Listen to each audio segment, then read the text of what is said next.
Greetings, former Decepticons. This is Starscream, and you're listening to Transformation Animation Podcast. Will these infernal setbacks never end? The revolution begins now. Transformers, more than meets the eye. Transformers, robots in disguise. Autobots wage their battle to destroy the evil forces of the Decepticons.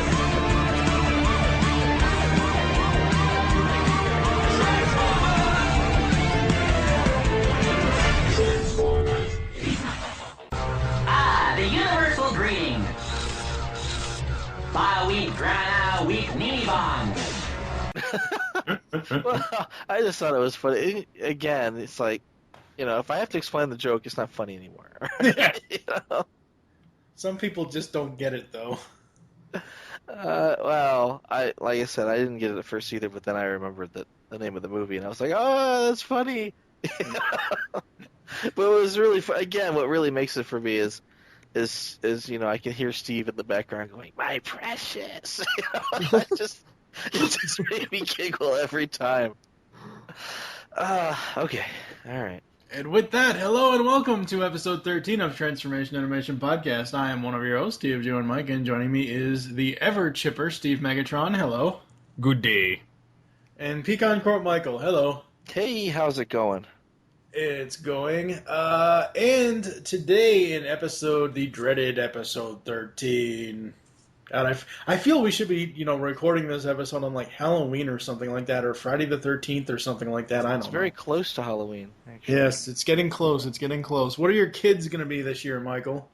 Oh boy, Gavin decided he wanted to be Batman. He nice loves choice. Batman. Yeah. He is the goddamn Gavin. He is the goddamn Gavin. The goddamn Gavin man. So, he wants to be Batman, and then Aiden, for some inexplicable reason, decided that he had to be Robin. Oh! Wow. And yeah, so I'm kind of torn about this because, I don't think that boys should dress as Robin. Because it has a bad connotation? I know, he's kind of, yeah, exactly. I like it when girls dress up as Robin. I think that's kind of hot. Yep. And Aiden and I have met a couple girl Robins at conventions. Always cool to see.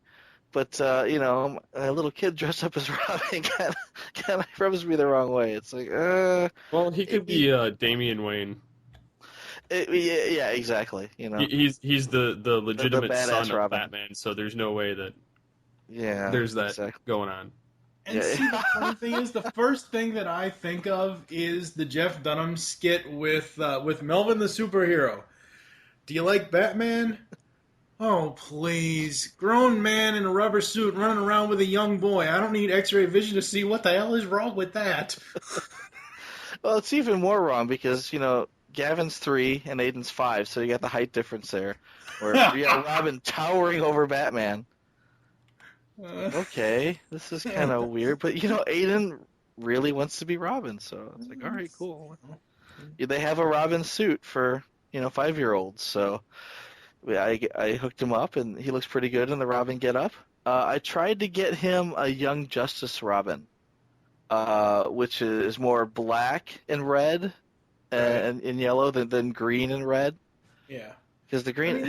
there are Robin costumes out there that you don't just need the Burt Ward 66. You don't need that. You don't need the hardline metal leather looking, but Chris O'Donnell version. So I mean, there are Robins out there. That's not a real version. That's not a real version. Hey, but no, they have the Young Justice version, which is black and looks pretty good, but it's not Robin. And most people probably wouldn't get it. I think the costume that he has is more Teen Titans. It's not the Burt Ward green underwear on gray tights. It's right. More, it's Teen Titans. It's more. I suppose if you have the internet, you can look it up and see. I know what you're talking about. Yeah. I've seen the Teen Titans Robin suit. Exactly. Yeah, but I mean, it's still green and red, but it's not. Burt Ward. Yeah. trying desperately to hide the proverbial bat pole. Oh. I can see who's going down the crapper this episode. Oh man, you're killing me. Again, it was a part of that Jeff Dunham skit, which I'm gonna have to put between the intro and the first episode. Proverbial bat pole. Oh, you're killing me. Yeah, so there's that. Yeah. So anyway, superheroes for Halloween. Awesome. I might dress up as Alfred. We'll see. That actually creeps me out. And then just go up to your kids and be like, "Do you require anything, sir?" Exactly. Maybe I'll get to drive the Batmobile. We'll see. I pointed out to Michael in an email before we started this episode that there's something he needs to look into since he is an iPhone user. He needs to look into Evernote.com because they have, I believe it's a free application. It is. I actually have Evernote. And I like Evernote, but the problem is I can't use Evernote because the iPhone app is well, it used to be pretty crappy. From what I understand, it's gotten better, but as it has gotten better, my iPhone has gotten crappier. So as soon as I get my new 4S, I'll start using it again. Okay, yeah. Because I'm sure that it'll have Surrey dictation and all sorts of neat tools that I don't currently have that'll make it a lot easier to use. Oh, Yeah, no, I like worst Evernote. voice thing ever. What? Well, I can't say it works great, because I've been playing with it on Chrissy's phone, and it makes for a nice joke if you ask her inappropriate things, but other than that, it's useless. Actually, it works pretty nice. I mean, Chrissy, for what it's intended for, Chrissy asked it, well, I need a raincoat tomorrow, and it told her. She said, "What's the weather for Sunday?"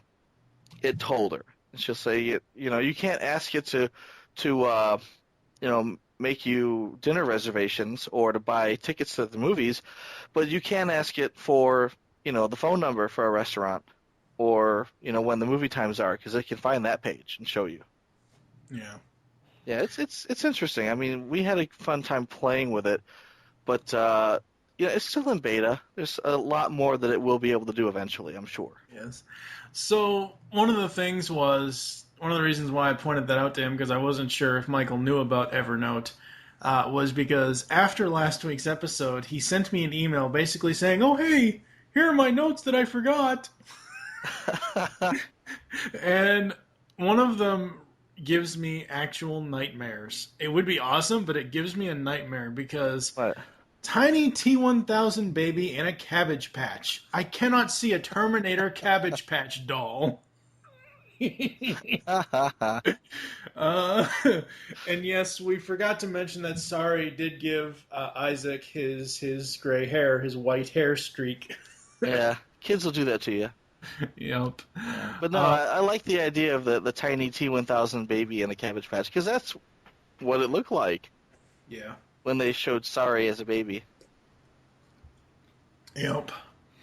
And yes, Cybertron does look awesome. I actually asked after we recorded last week, after you pointed that out to me, Cybertron looks amazing. I actually asked Derek J. Wyatt, if there was a high-res version of that somewhere, if he maybe had one or something like that, and he said it's probably not online.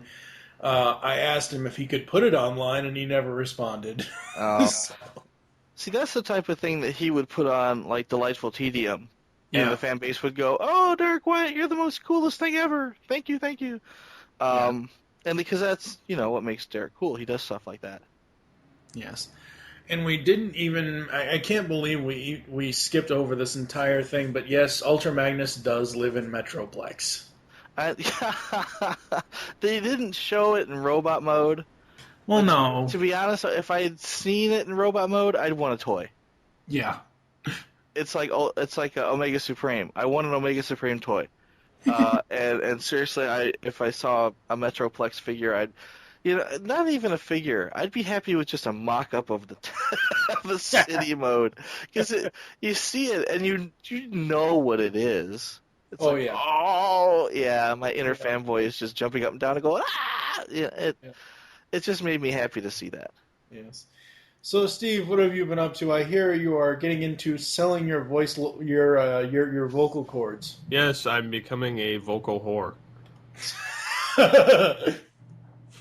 You said can it buy me once. for $1. No, just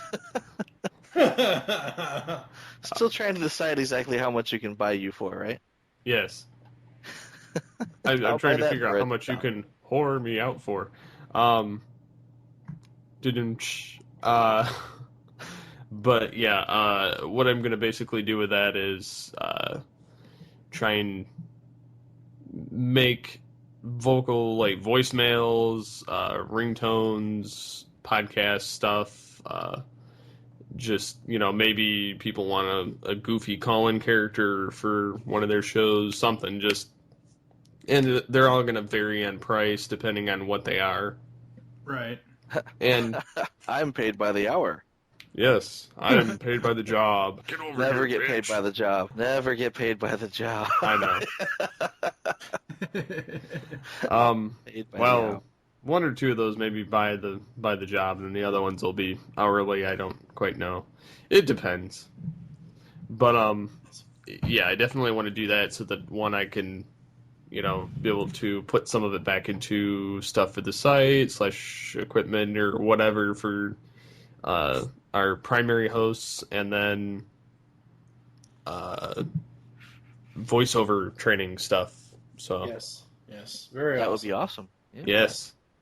You need to get yourself out there. You need to get yourself recognized. I mean, you are recognized in like the majority of the fandoms now, but you need to really start promoting yourself more because you do really, really great voice work.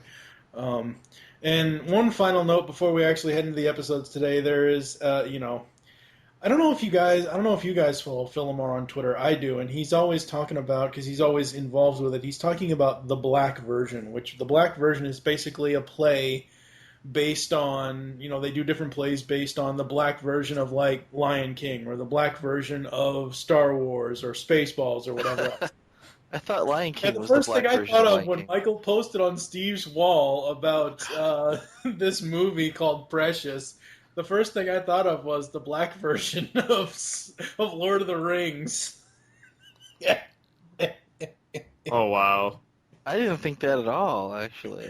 What I didn't realize is that some people wouldn't recognize the movie because it's literally it's a obese black woman on a bus, and Gollum is looking through the window at her, and it's funny. And I sent it to Steve because Steve does a really good Gollum. But I mean the funny thing is not that Gollum is staring through the window at this obese woman. The funny thing is the screen cap is from a movie called Precious. And the morbidly obese woman is named Precious. So, I mean, if you knew that and you put two and two together, you've got Gollum looking at the window at Precious. I thought it was hilarious. The comments on this are hilarious. We're gonna She's on the bus, my precious. Oh, God. It makes me giggle every time, just thinking of that. Yeah. That's a fun stock we wear. Okay.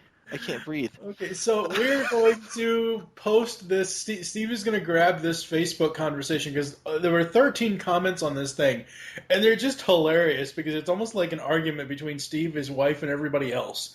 It's just hilarious. His wife saying Steve sucks. It's like, dude. She's just calling me stupid, as in like her version of a dork.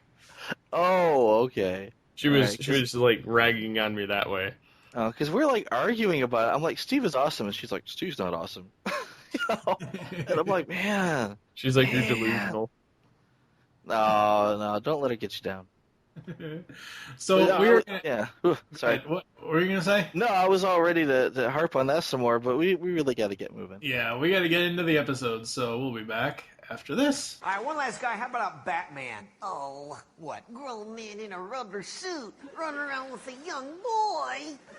I don't have to have x-ray vision to see what the hell's going on there. Yeah, I've always kind of wondered about some of these superheroes and their young men sidekicks.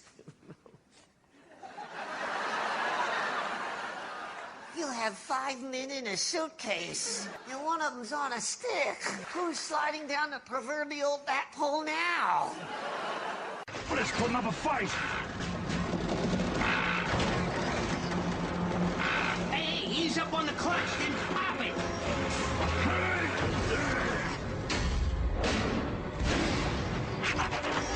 What the slag is that?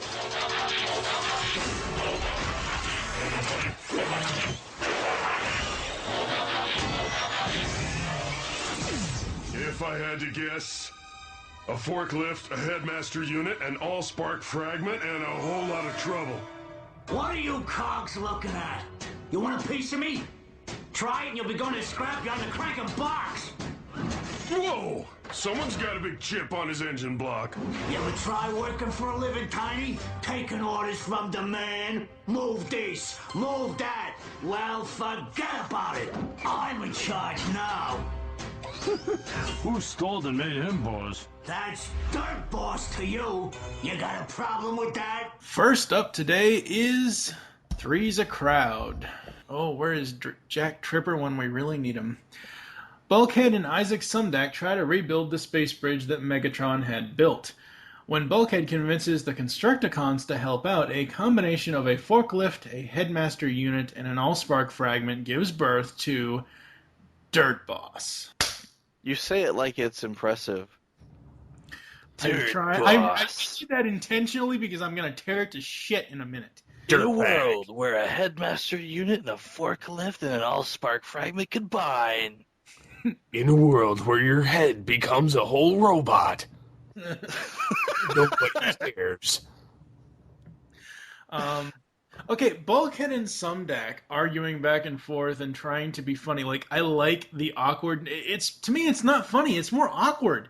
Because Sumdac specifically says, it's working for you is like, it's worse than working for Megatron. And then he's like, well, I didn't mean in like the evil take over the world kind of thing. And Bulkhead's like, yeah, I know what you mean. It's so awkward. It's not funny. It's awkward. Sumdac compares Bulkhead to Hitler. When Bulkhead is just a really dumb Transformer for the most part, except for his space bridge skills. Yeah. Right. Well, that's all well and good, but I mean, the last person that I know that compared someone to Hitler got fired. That doesn't work out for people's career. Apparently, this isn't the Bayformers universe. Oh, thankfully not.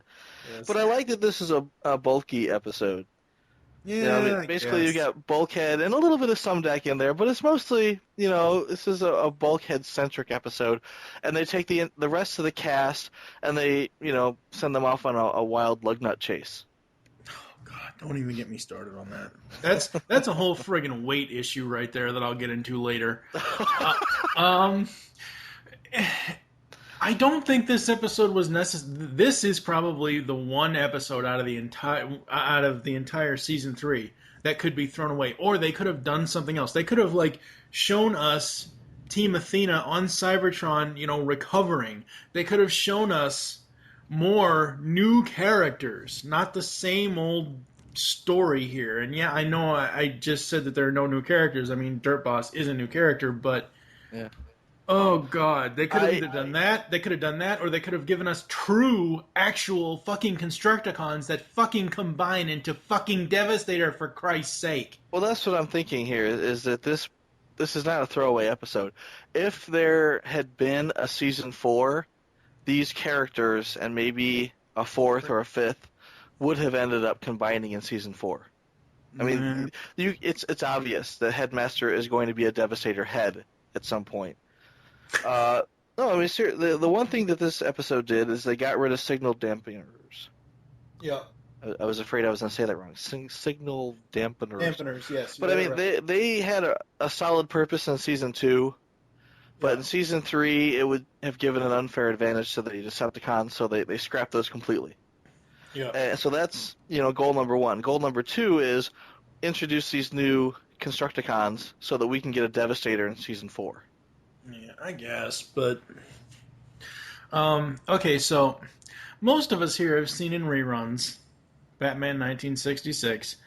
I believe all three of us have seen both Grumpy Old Men movies, all the Rocky movies. I think this person passed away before this happened. Yeah. But the guy that's... I'm going to have to look it up to see who actually voices Dirt Boss. I'm sorry, Dirt Boss is nothing but a fucking Burgess Meredith ripoff. I can't... I don't think so. It is. And honestly, I'm trying to think of which character... And again, I'm really not good with my 1920s gangster references, but or mobster references. But who said "Top of the World, Ma"? It was one of the. It's in an old gangster movie, and I think that's what they were shooting for. Because at the end of the episode, Dirt Boss says "Top of the world, Cogs." Yeah. And so, no, I mean, quick internet search will probably bring it up, but I'm thinking that's what they were shooting for. I don't think they were shooting for Burgess Meredith, unless Burgess Meredith plays that part, and I just don't know. I don't think so. I don't know. I'm not really sure, but as soon as Dirt Boss started talking, the first thing I heard was a combination of the Penguin from '66 Batman and Rocky's trainer in the Rocky movies, and they were both played by Burgess Meredith. And I'm like, seriously? Burgess Meredith dancing around, going, "You got a problem? You got a problem? You got a problem?" I could go on. Yeah. You got a problem?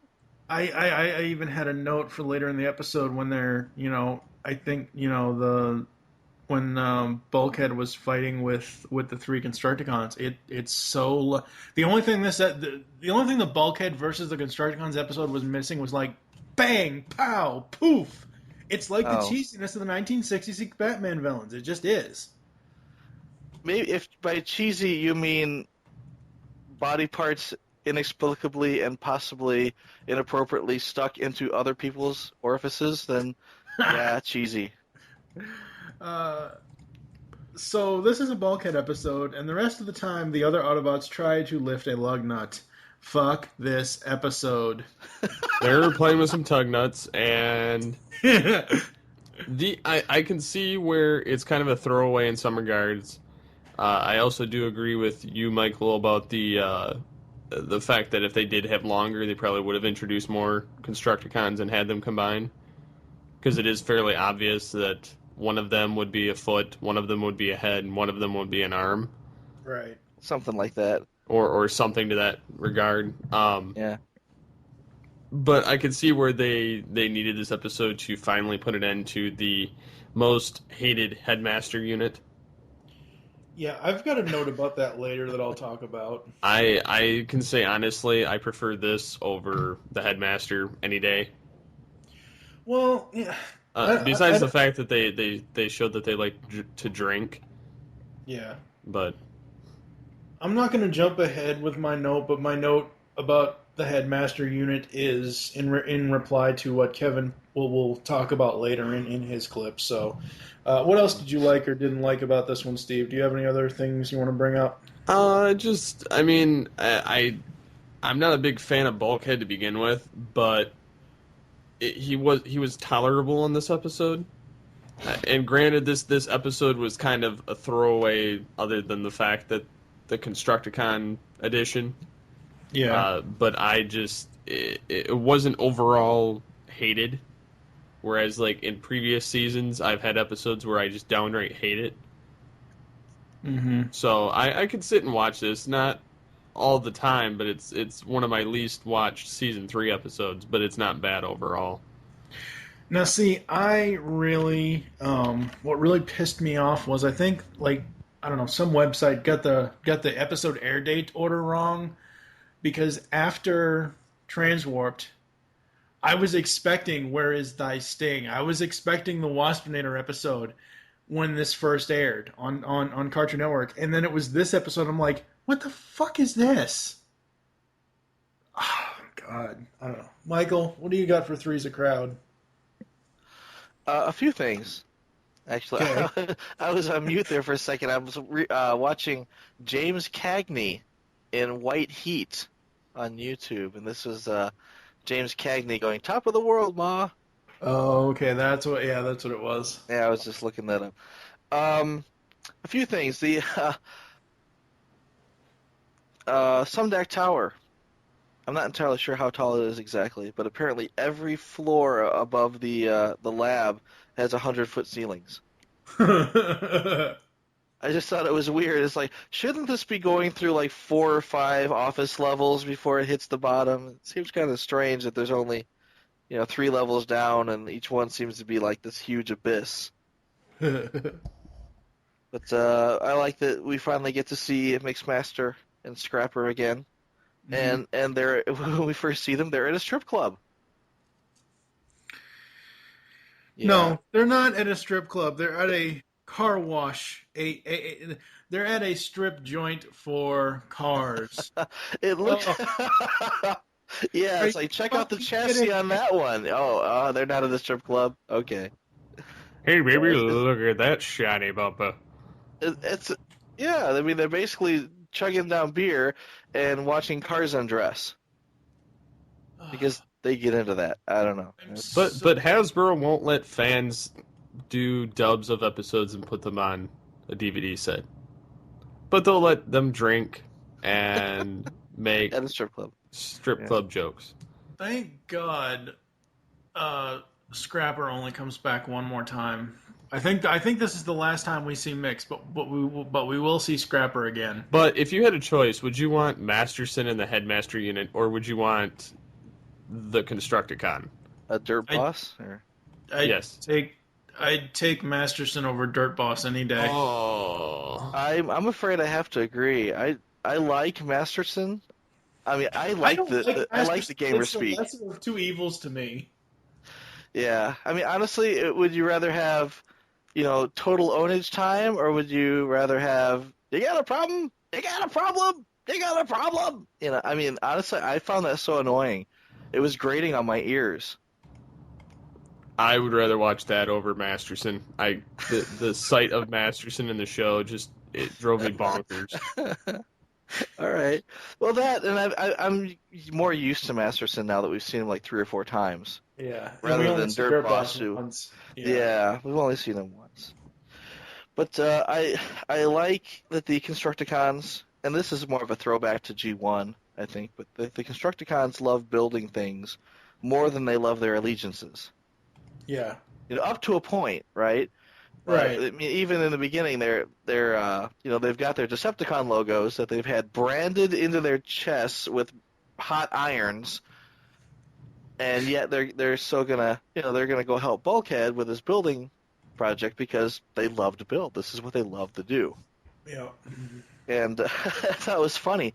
Bulkhead's like, guys, we could still paint some Autobot logos on you, and he's like, oh. Yeah, sure. He didn't say anything like, dude, these were branded into our skin with hot irons. This doesn't come off. Yeah, because that was what I was thinking. But, yeah, I mean, up to a point.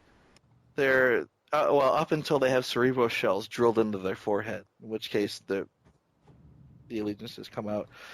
But I did notice that is what I didn't really catch on to that at first until I watched these episodes, and I'm like, wait, why are they using Bombshell's weapon? Why does Dirt Boss have Cerebro shells? That makes no sense, but whatever. Why are you hitting yourself? Why are you hitting yourself? Stop hitting yourself. Stop hitting yourself. Stop hitting yourself. I am not. You are hitting me. It sucks. Ow. Yeah, so that was fun. I enjoyed it. I like the Cerebro shell idea. We're never going to see a Transformers animated Bombshell. So it was cool that they incorporated this in there. Yeah. I almost wish they would have put the Insecticons in. Yeah. Well, again, we can always dream for a season 4, but I don't know. Yeah. I like, I want to say it's Fossil Fuels. But I just call it Sludge Industries. Sly Sludge Industries. Well, because, they've got Sludge as their logo. Yeah. Or G1 Sludge. I mean, it was the big Dinobot. It was cool. It was really neat. And, since we didn't actually get a Sludge Dinobot, they kind of worked him in there somehow. But I really appreciated that. I like seeing Sparkplug. Sparkplug on his way to Sheboygan. Oh, yeah, that's right. Sheboygan. That's just fun to say. Sheboygan. Yeah. It's that place in Michigan. Is it? Well, No, it's in Iowa, isn't it? No, there's a Sheboygan in Michigan. Oh well, apparently there's a Danville everywhere. So I was about to say, two groups of people in two separate parts of the country both came up with this word to name their town as Sheboygan. All right, sure, okay. I mean, I'm sure we could, if we really wanted to research this, I'm sure we could find multiple towns in multiple states. I mean, look at Springfield. Almost every state has a Springfield. Okay, yeah, it's a spring field. I don't even know what the hell Sheboygan means. I know it's an Indian name. Okay. That's right. Derived from the Indian term Milwaukee, which means by the river. Wow. All right, anyway. I was quoting Alice Cooper there, in case you did. Yes, you were. Yes. Okay. So, Dirt Boss being happy to throw Mixmaster under the bus, because he's expendable.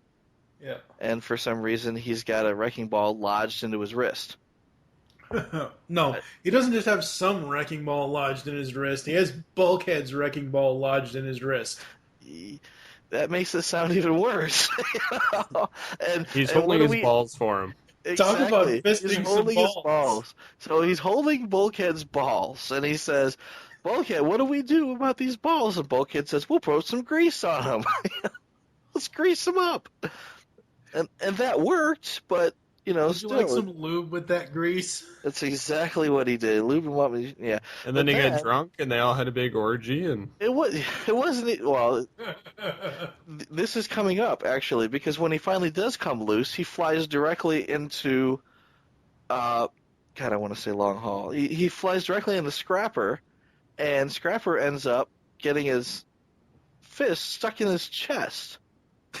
So he was fisting his chest? And he's fisting this gaping wound in his chest. I'm thinking, this is just wrong. I mean, it's comical in the sense that, again, body parts being stuck in inappropriate areas. How often does this happen? I can see two cars, one rear-ending the other and their bumpers get locked. I mean, that happens, but they're not sentient, It's like, oh, my bumper seems to be locked in your bumper. Maybe we could pry that out somehow. But no, these two people are actually going to die because one has his fist lodged into the other one's orifice. That's the way they like it. An orifice, oh my god. Sorry. So he got this big hole in his chest. He shoots things out of it. But, yeah, my only real problem with this episode is that they all blew up before they could combine. That's what she said. See, my problem is you need at least... The way I view the Constructicons is G1. Okay? 6 Constructicons form Devastator. You would need 3 more to form Devastator. Right. Well, I could see 5, maybe 6 might be overkill because Devastator was weird. All the other fighters all had 5. But if you look at G1 chronologically... there was always 6 Constructicons in G1. We jump ahead just a wee tiny bit here, and we see a combiner made of 2 people. And they're small people. So when they combine, they're still not as big as, I don't want to say the rest of your deluxe size Transformers, but they're still not as big as everybody else. So it's like if you had 2 Bumblebees mashed up into each other, they would still only be as big as Ratchet, let's say. But here we have 2 Constructicons who we know are bigger than all the other Transformers on the show, except for Megatron. Yeah. I mean, they're bigger than Lugnut. I mean, they're big. And if those 2 were to combine, let's say, I don't know, one becomes both legs and one becomes both arms, and then you've got a Headmaster unit sitting on top of it as the head, that would be a really big Transformer. Right. So no, even with just the 3, I could see that working. Possibly. Possibly. Possibly. But no, I mean, I watched the entire episode thinking they're going to combine. They're going to combine. They're going to combine. And they didn't combine. They didn't combine. They were too drunk. Combine. Yeah, they were too drunk off the oil. They drank that whole sphere. They just look. And then we mustn't forget that Lugnut was liberated by Ramjet. Yeah, Oh, yeah. the liar rescues him. He says, "Liberate me," and then he's like, "Sure." He's sure. He says, you're not going to say anything about this. And he goes, "Oh no, I promise." And I love the liar. I love the liar and I love the suck up. I really just enjoy the idea of all of these Starscream clones having little bits of his personality. But these 2 bits of his personality are my favorite. Yeah. As far as what I mentioned earlier about the whole all these, with the exception of Ratchet, I mean, you've got Prowl, Bumblebee, and Optimus trying to lift, I almost said long arm, Lugnut out of the crater. So you have 3 skinny bots trying to lift a big fat heavy bot. And the first thing I thought of, and I know this is bad, the first thing I thought of was, when I first was in state's custody at one of my placements, they sent us away for like a week, not a week, but like a day-long, trip to commune with nature and obstacle course. You see it on TV all the time about kids' obstacle courses of work as a team to lift this person up over this object. Well, sadly, at age 13 or 14, I was probably, I don't know, 150 pounds, I guess. And they tried lifting me up and over, and it didn't work. So that's the first thing that really offended me about this episode, was that you have 3 skinny bitches trying to lift this fat bastard up out of the crater. That's just wrong. I know it's wrong. Let's just move on, and do you have anything else for this one, Michael? I don't think I could top that, thanks. All right, then, we're moving on. Who's there? Never mind. I don't want to know.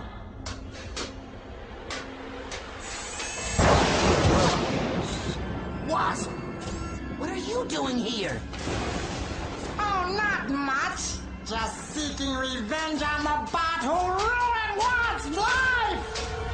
Oh, about that. Funny story. Turns out it was all a big misunderstanding. Longarm set me up. Set you up. Actually, set us up. We're both just victims here, right, buddy? Lauren, come in. I need backup. Wasp is here in the plant.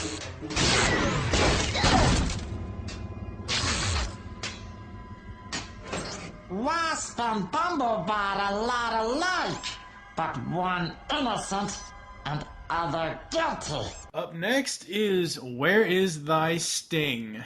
A crazed Wasp finds his way to Earth to exact his revenge on Bumblebot, but the elite guard follows him. When Wasp swaps places with Bumblebot, Bumblebot must try to convince the Autobots that the elite guard who he really is. So basically, will the real Bumblebee please stand up? Okay. Ah. I was going to say Slim Bumblebee, but that didn't make any sense. And did anybody notice the really, really awesome G1 reference in this episode?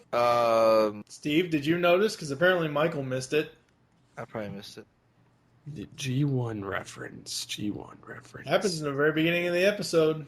There was one episode in G1 where Optimus Prime tried to coat himself in mustard. Oh, no. I think that happened, yes. The face in the background of the video game Bumblebee and Wasp play is Torque 3. Torque 3 was the main character in a G1 episode titled Day of the Machines. Yeah, that's pretty obscure. That's not obscure. Everybody, I remember Torque 3. What I liked, though, is that he actually had Snake Eyes as in the Ninja Gladiator game. Yeah, that was awesome. That was cool. Joe reference there. That was so awesome. I liked that. And I wasn't sure. I'm like, that looks like Snake Eyes. Yeah. But yeah, I think Derek Wyatt actually confirmed that. Yep. I just love Jazz. Anything Jazz does in this series is just awesome. Tigatron Stadium in here, too. But what? There's a place called Tigatron Stadium. Oh, yeah, that's right. Yeah, that comes later. They just showed it like in the background. I don't think they didn't actually. Well, yeah, it's in going the to show next it episode. more. They actually go there. Yeah. Sentinel still can't drive on Earth, and it gets worse in the rain. It's true. Sentinel is still the worst character. Yeah. Actually, as somebody who drives to and from Chicago every day, The minute you get a few raindrops out of the sky, everyone forgets how to drive.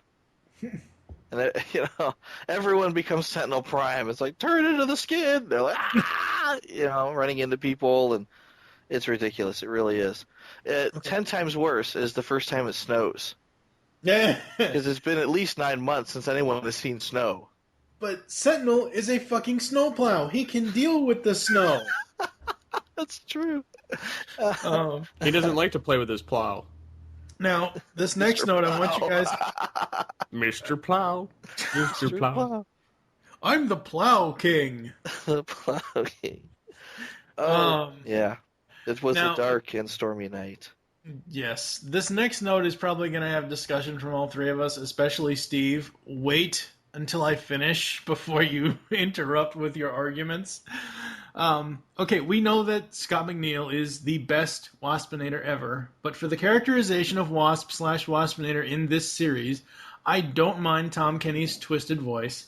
They make Waspinator not a joke and comedy relief as he was in Beast Wars. I think that, giving Waspinator and Wasp, because as I said before in another episode, Wasp is his own character. He, didn't become the Waspinator impression until he went crazy. So I don't mind that they made him slightly more serious and twisted rather than just comedy relief. I mean, comedy relief Waspinator in Beast Wars is awesome.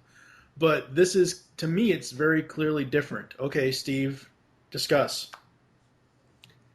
I can see somewhat of that. I don't like this characterization of Wasp until later. Uh-huh. The voice, while he did a good job on it, it's still, because I'm thinking Scott McNeil, because of the original Waspinator, it's just tough to sit and listen to this character. Yeah. Not saying I don't like the character, because I do, and I like the concept of how they show that he goes nuts before his final episode later on. And I kind of think, being that he, practically raped Bumblebee, stole his armor, and well, I mean, there's a scene where he's got him pressed up against the floor, and he's sitting behind him, and just bounce chicka wow wow, and then they all of a sudden have different armor. The only difference is the eyes, but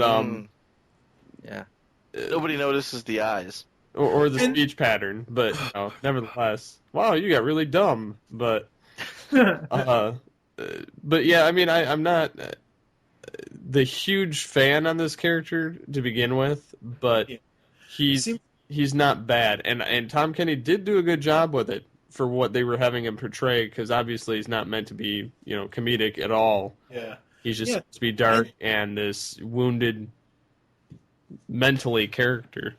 Yeah, and see, that's what I like about it, because it's an homage to Waspinator, because Derek J. White has always said on Twitter and wherever else, he's always been a huge Waspinator fanboy. I like that they didn't just bring the Waspinator characterization from Beast Wars. Scott was awesome in that role, and I think if Scott had been on this, he might have tried to bring that comedy back, so I'm kind of glad. I don't think so. You never know. I mean, Scott has a huge range. Oh, I'm not saying the guy doesn't have a huge range. And if they had told Scott, if they had said, Scott, we're looking for a serious, we don't want so much bzzz, because he's not a bug yet, he's a car, we want more of a serious tone with less buzzing. I'm sure he would have nailed it immediately. And I'm not saying that he wouldn't have, but what I'm saying is, you go to Peter Cullen and say, Peter, we need Optimus Prime.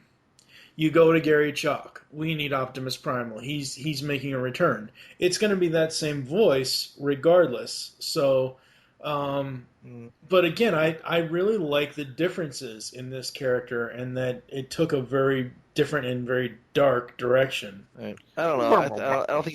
I don't think it's a very good example, because honestly, couldn't find thorax on a road map. Exactly.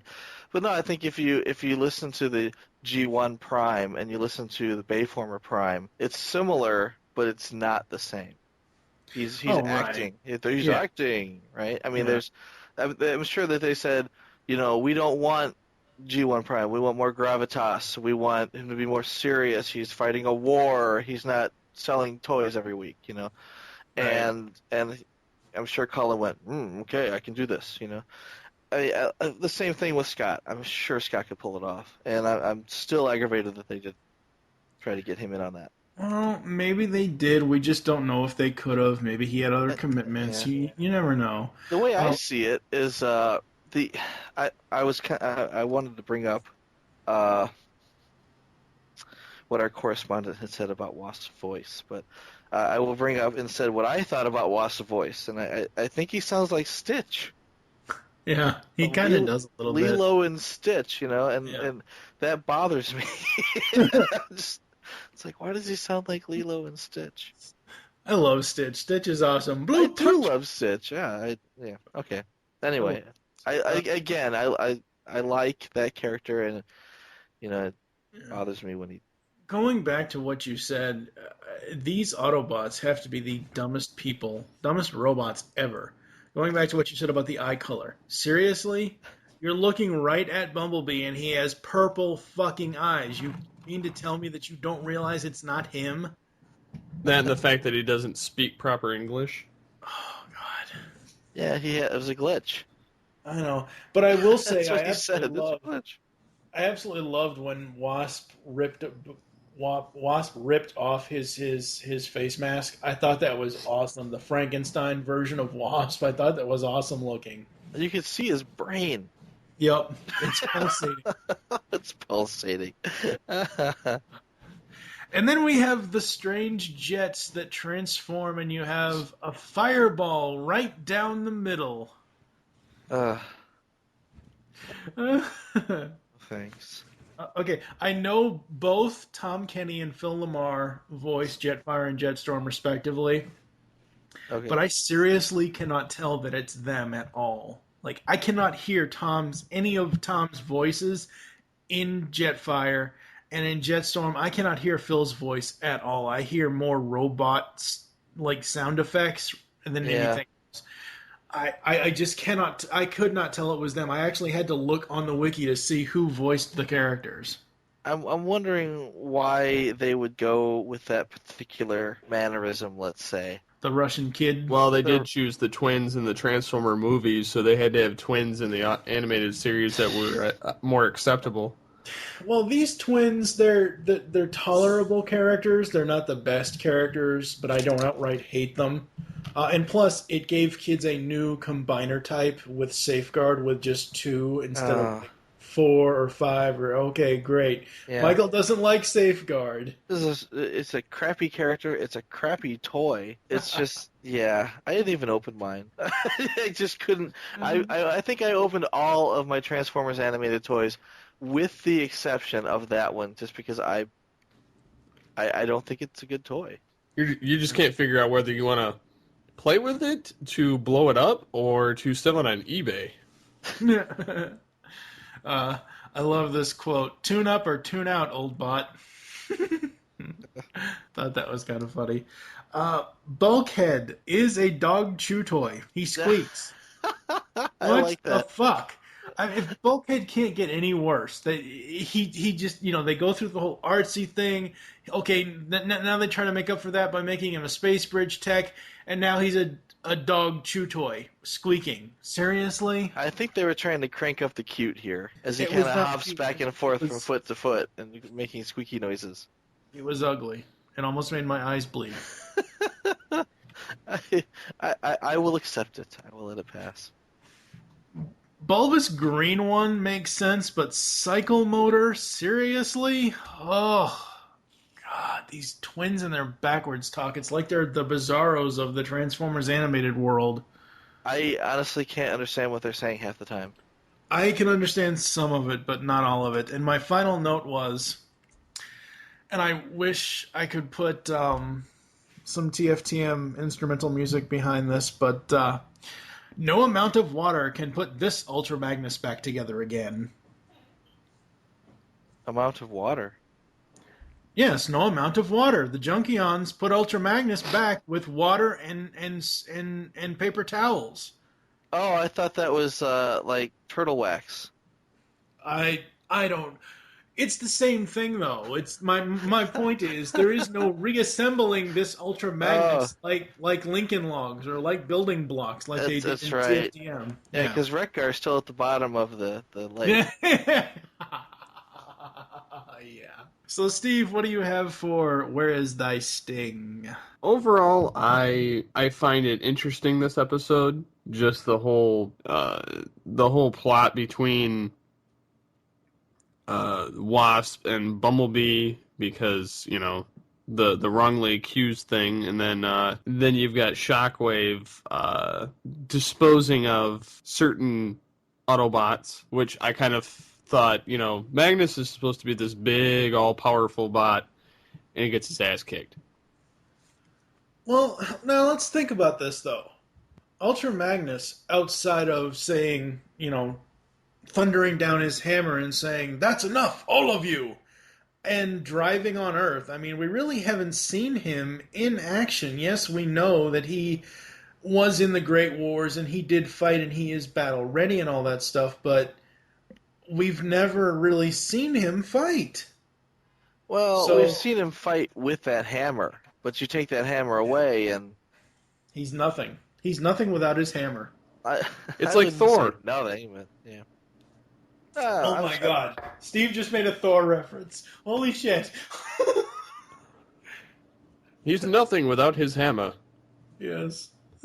That's awesome. What else you got, Steve? I like that Shockwave finally came out of the closet. Ooh. So to speak, yes. Basically. He hasn't shown his true colors yet. Yeah, no, it's like I know that they and I'll tell the story of because I actually asked Eric how that happened, and I'll tell that story when we get to that episode. But it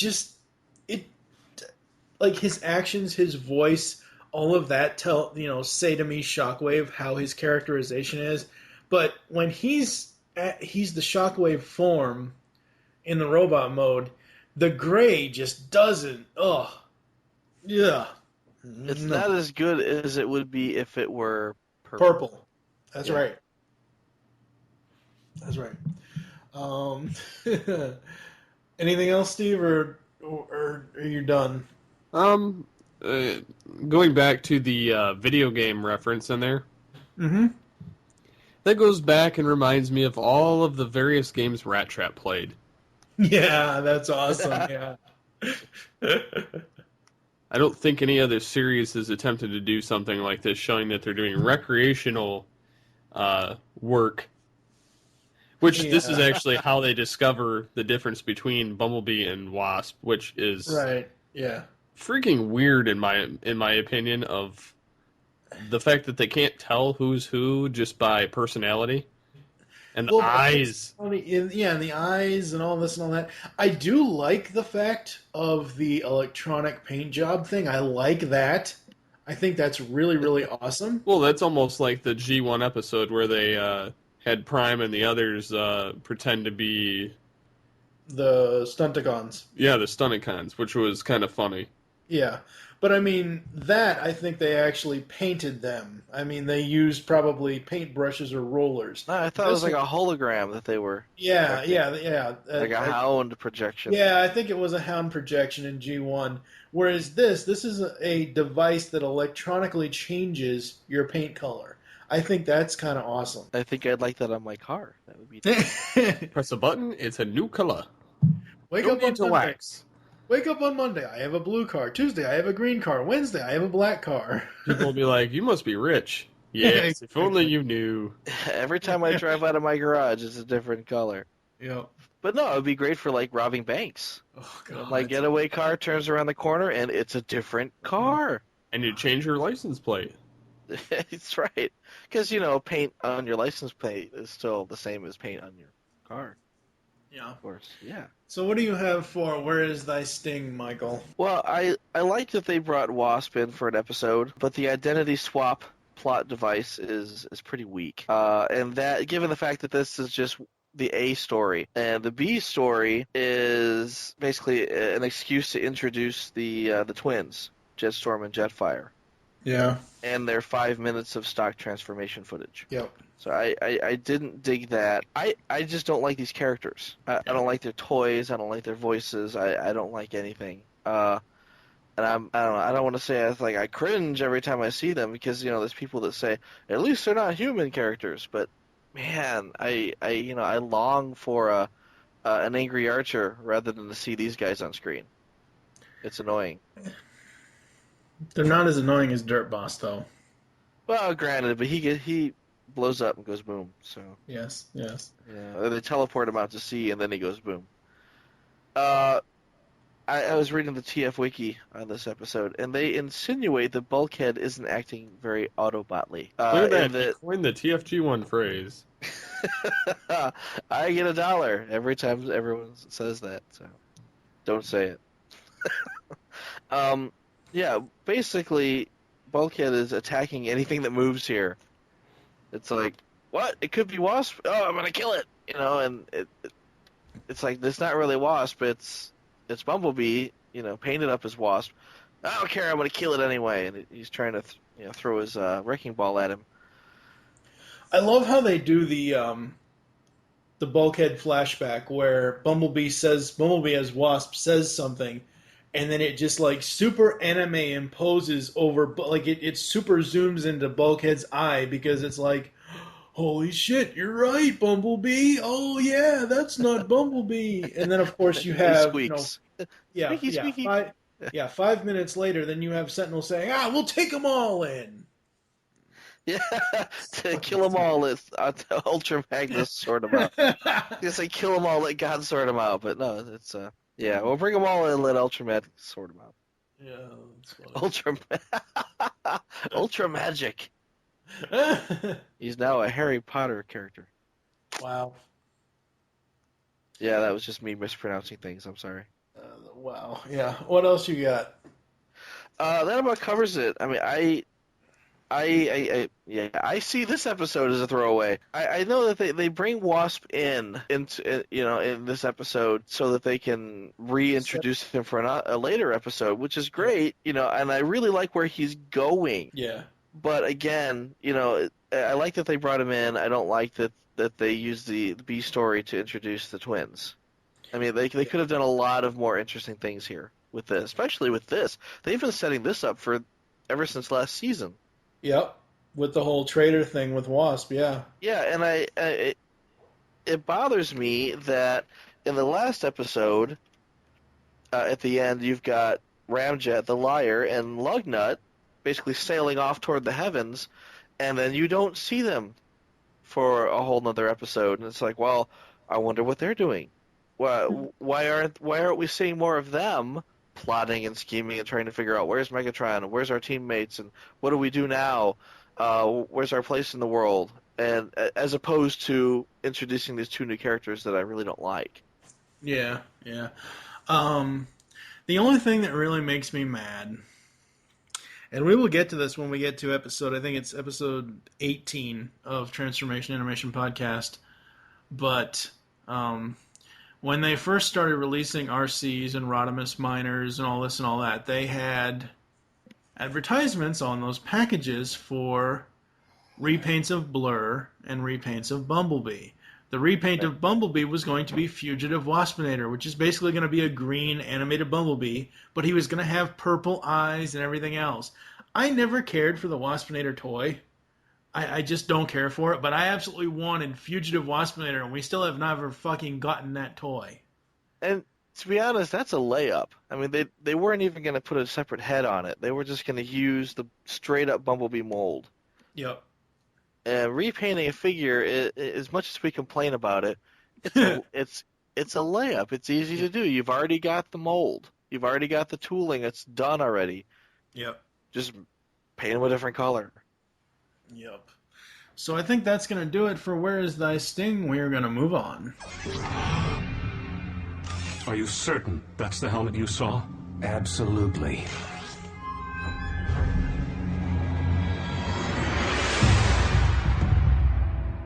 Take a holo scan. It'll last longer. Quite a waste of spark. Thank you, Warpath. You may remove the stasis cuffs. You sure, Master Yukitron? He's a feisty one. Ask me. He should rust in the stockade. Any Autobot who won't fight Decepticons is no better than a Khan himself. We're at war. It's not my war. Then maybe I should take you out back and make it your war. I believe I can take it from here. Wow. Lousy draft dodging piece, Nick. Why should I risk my chassis for anyone? Nobody ever risks their chassis for me. Keeping you out of the stockade, I am risking something for you. But if you are willing to learn, that risk could be very rewarding. A rusty old bolt bucket like you? Teach me anything? Doubtful. I will make you a deal. If you can get out the door before I stop you, you are free to go, and all charges will be dropped. See ya!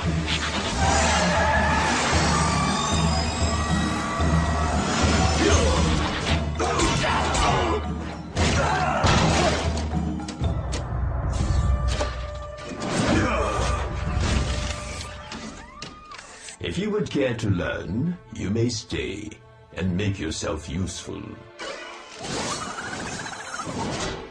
You can start by cleaning up this mess. And finally up today is 5 Servos of Doom. Sentinel Prime has incredible success capturing fugitive Decepticons, Sunstorm, Blitzwing, Swindle, who is still frozen in vehicle form, and Lugnut. This leads Prowl to suspect he is getting help. He makes no bones about it. Yes, no, he doesn't. What are you saying? I'm saying you got help. Oh, okay. Yeah. Swindle stuck in vehicle mode, so he wasn't disassembled at the police impound. Yay! Yeah, but he doesn't talk either. Well, didn't they? Yeah, because he's still stuck in vehicle mode. I'm assuming that the effects of the slow-mo ray are still affecting him. Oh, well, I mean, he could talk in vehicle mode before. Right. But after you get hit, like, with a huge blast from slow-mo's slow-mo ray, he couldn't talk anymore. You can't talk anymore. Yeah. He became slow. Okay, so seeing that helmet drives Prowl into a flashback. I swear, every time I see flashbacks, or every time I see a moment where someone flashes into, or where someone camera pans into someone's face for a flashback, yeah, the first thing I think of is Doofenshmirtz. Flashback! When I was a young boy. Yeah. My parents weren't there for my wedding, or my own birth. I can't do it justice, but yeah. I was raised by ocelots. That's not a euphemism. I was actually raised by wildcats. Yes. All right, getting back to Transformers here. Ooh, Warpath. Warpath is awesome. It was awesome. It was cool. And right about that time is when everyone was saying, we need a Warpath toy!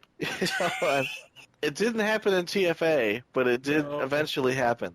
And the Warpath toy that we ended up with is pretty sweet. Yeah, it's an H-Tank. The only thing that, like, I like this characterization of Warpath, but he could have put a, Pow Zowie in at the end as he was exiting. He did. I didn't hear it. If I heard it, I must have really overlooked it because I didn't really hear it that much. On his way out the door, he's like, bang, pow!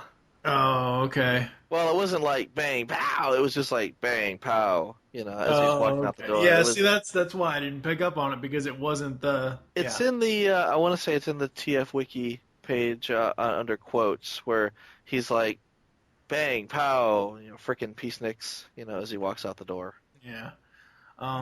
Ooh, George Takei as Yoketron. That's pretty awesome. Yeah, that was awesome. I mean, this episode is chock full of awesome. Yeah, it is. You got George Takei as Yoketron. You've got Lance Henriksen as Lockdown. This huge thing on Prowl's backstory. Tigatron Stadium. And finally, you get to see it, and you get in there. You're inside Tigatron Stadium. It looks like every other stadium. They have a huge homage to Hideko Yoke, Yeah. who is the guy who actually created Optimus Prime. Yeah. He's the guy. I met him once.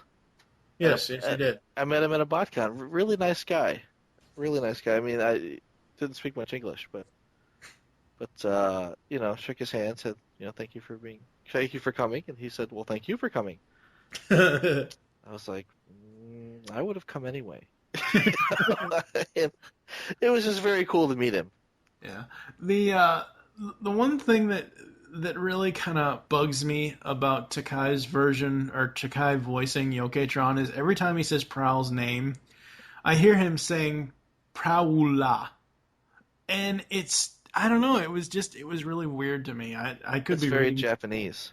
Yeah, I could be reading too much into it, but well, I wouldn't say old, but no, I mean that's a Japanese pronunciation, and especially I want to say all of the ERs in his speech are changed into like an AH.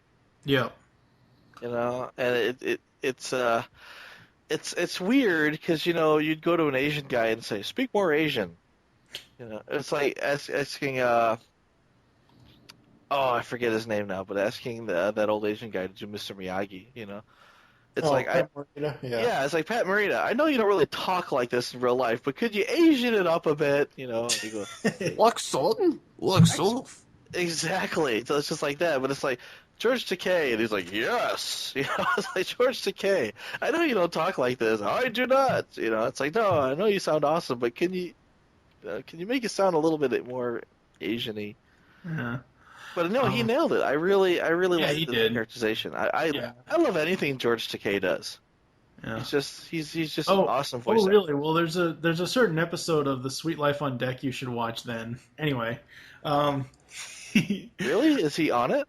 Yeah, he guest stars. Yeah. No, he guest stars as a character on Sweet Life on Deck. I don't remember that. I'll point it out to you later, because I know you don't care about that show, but I'll point it out to you later. I hate that show. Anyway, anyways, except for that one episode with George Takei, and then there you go. All right, so the scene where Prowl's like, "Oh well, I've got this portal form here. I will save you, Master Yoketron. You can't cheat death." Sure, you can. Not really. Well, he just did. I'm surprised Yoketron didn't get up and say, "Holy crap! Quick thinking, Prowl. Good job. I can live another couple million years now." But the lesson here is that everything has its end point, and you need to, you don't need to waste the beginnings of new life. And the weirdest thing popped into my head was a few years ago. It happened on SVU. They've had a couple of these cases on Law and Order Special Victims Unit about embryos, and I have no idea why that popped into my head when I was watching this episode. I kind of already mentioned it, and I know Michael doesn't like it. The Jet Twins, they're tolerable. They're not like the worst thing. They're not gonna make me seep blood out of my eyes, but I mean, really the main thing with this episode is we get a lot of Prowl backstory. The fact that Prowl was an insubordinate little bot in the beginning, and he wasn't what he is now. Just how far he's come. Yeah. I think that's great that they were able to dedicate a whole episode just to develop his character more. I thought that was awesome. Right. I thought that young Prowl sounded a lot like Bumblebee. Little bit, yeah. Just the characterization where, I'm the fastest thing on wheels, bitch, and he tears out of there, and Yoketron shoots around him and kicks him in the head. Yeah. Even as Warpath is beating the snot out of him, or attempting to beat the snot out of him, he's like, screw you, man, I don't gotta do what you say. And it just seemed very Bumblebee-ish to me. And again, you're saying, oh, he's come so far. And I'm thinking, well, we know that Prowl is giving, I don't want to say ninja lessons, but self-control lessons to Bumblebee as early as Season 2. And if he had continued, I don't want to say, do you think that by Season 4, maybe, we're talking Bumblebee here, let's say Season 5, if we might see an Elite Guard Bumblebee, in Prowl colors who has more of a Prowlish attitude. I doubt it because Bumblebee washed out of the Elite Guard. Once they've made it very clear and animated. Once you wash out or once you're kicked out, you're out. I don't think that would be the case because Prime washed out as an Elite Guardsman, but at the end of the series, he's got the hammer. Well, that's because Ultra Magnus is still in sick bay, half torn apart. Right. But regardless, at this point, he's like, I rule the free world, bitches, and and he's a washout. So I mean, I'm sure that if Bumblebee had traveled the same path as Prowl, by the time you get Bumblebee doing processor over matter, he could be again in the gold and the black Elite Gold colors or Elite Guard colors. Right. Yeah. I really like the ending to this. I like how it kind of came full circle with Prowl getting the helmet. Right. I thought that was Prowl. cool. Huh? Sidecar Prowl.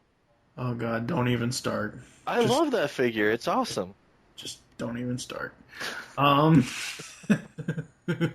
Lockdown gets away.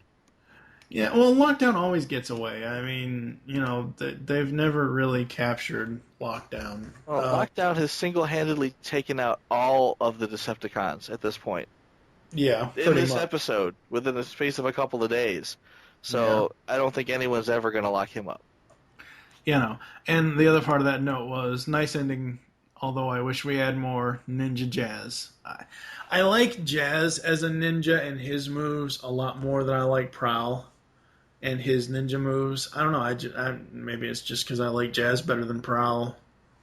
Well, I like Prowl, but what shocks me, though, is, 2 seasons ago at this point, he was still kind of green, and, he's the ninja, but he's not a team player, and he never finished his training, and now he's pulling a matrix, and there's, rubble rotating around him, and he's, doing the processor over matter like a super ninja. He rivals Yokitron at this point.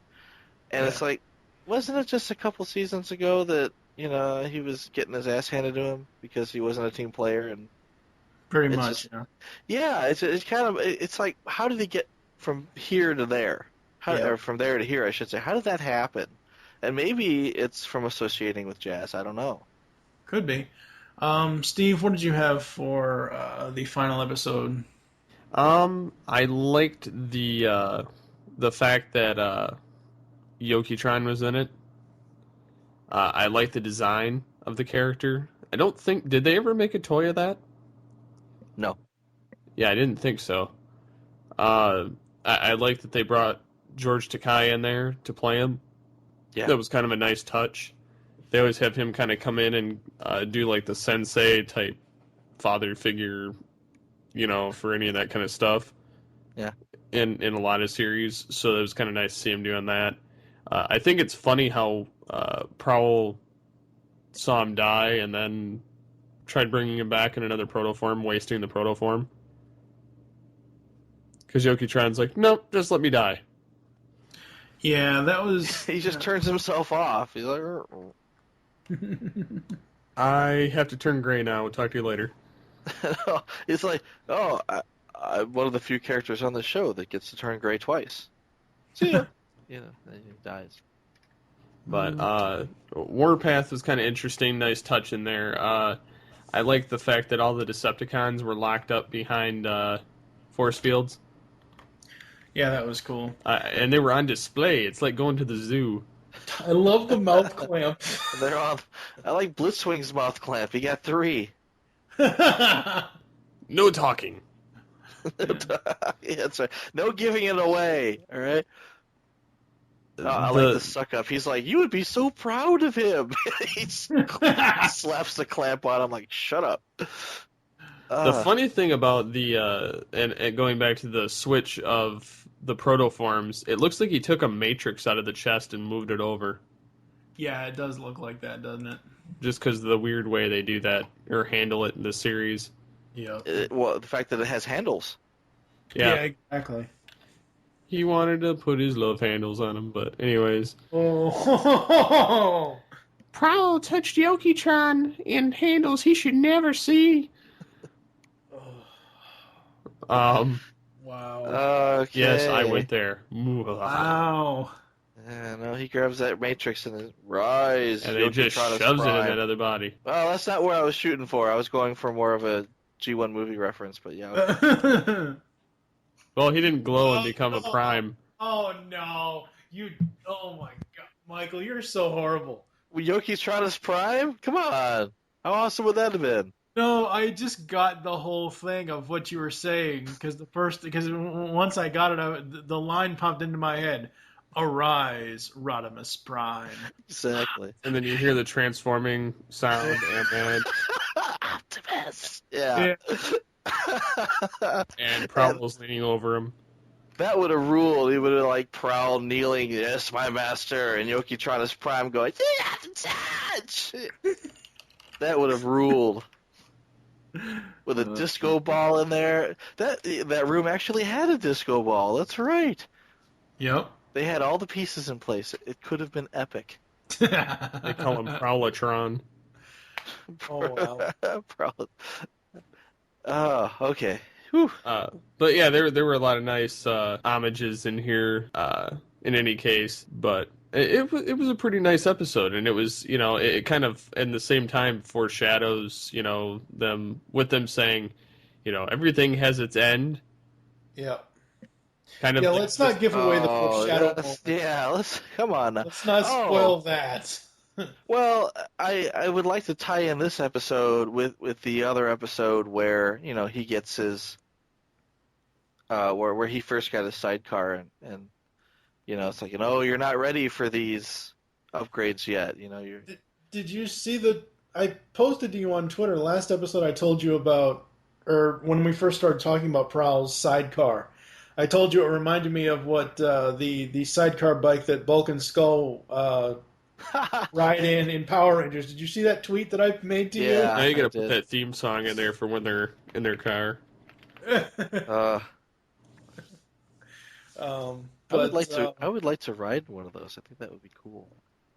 God, that would be too scary. I can't drive a moped, so I'm not enthused about a motorcycle.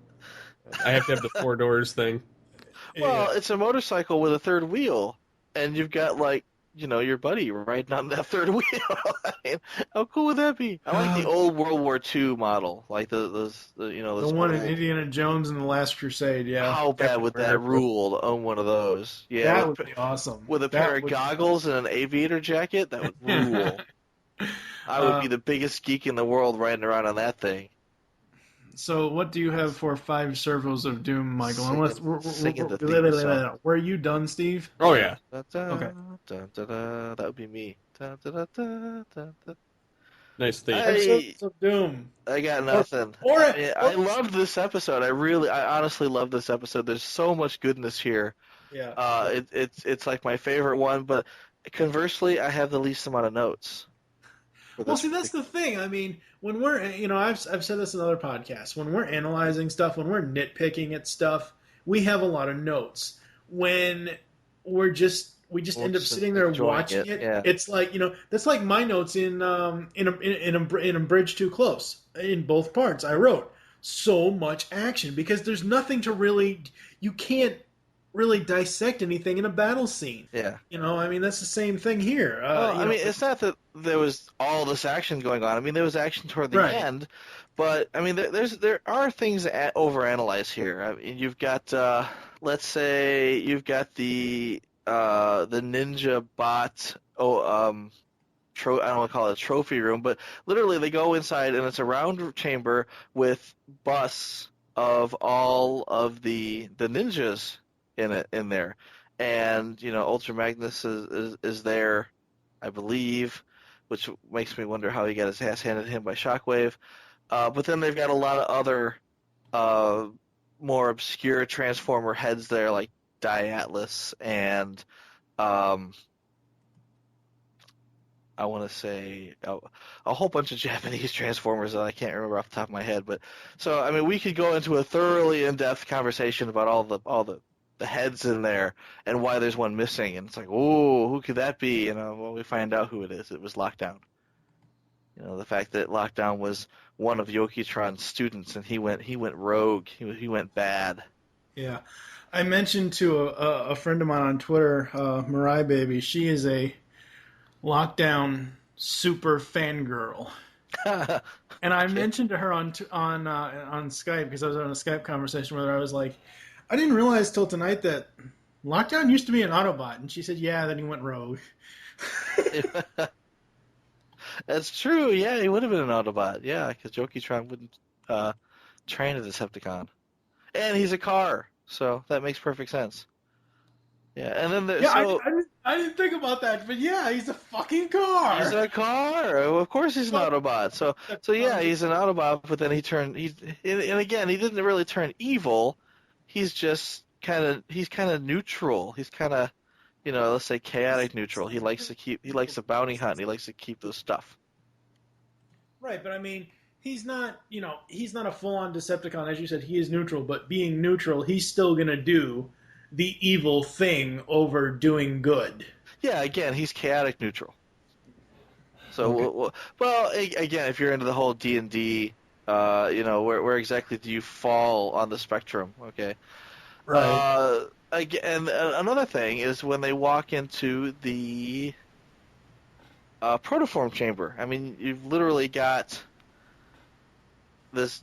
I don't want to say a deep well, but yeah, maybe like a deep well. It's the well of all protoforms. It's a well, exactly. It's like they've got like this missile silo where you look down into this pit, and the walls are lined with stasis pods straight out of the Beast Wars, and they're all full of Beast Wars style protoforms. Yeah, that's so awesome. It is cool, but then the question becomes, number one, how'd they all get in there? Where do they come from?